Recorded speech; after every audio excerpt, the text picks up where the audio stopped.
السلام علیکم۔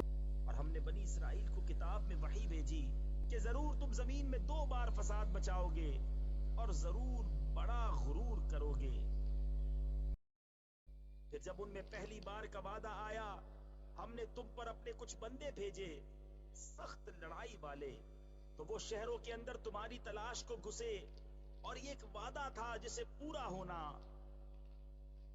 پھر ہم نے ان پر الٹ کر تمہارا حملہ کر دیا اور تم کو مالوں اور بیٹوں سے مدد دی اور تمہارا جتھا بڑھا دیا۔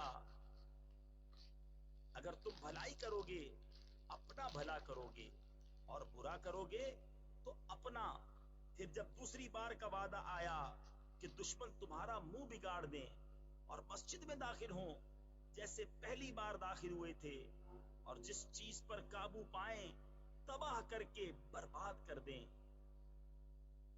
قریب ہے کہ تمہارا رب تم پر رحم کرے، اور اگر تم پھر شرارت کرو تو ہم پھر عذاب کریں گے، اور ہم نے جہنم کو کافروں کا قید خانہ بنایا ہے۔ بے شک یہ قرآن وہ راہ دکھاتا ہے جو سب سے سیدھی ہے، اور خوشی سناتا ہے ایمان والوں کو جو اچھے کام کریں کہ ان کے لیے بڑا ثواب ہے۔ Like, share, subscribe.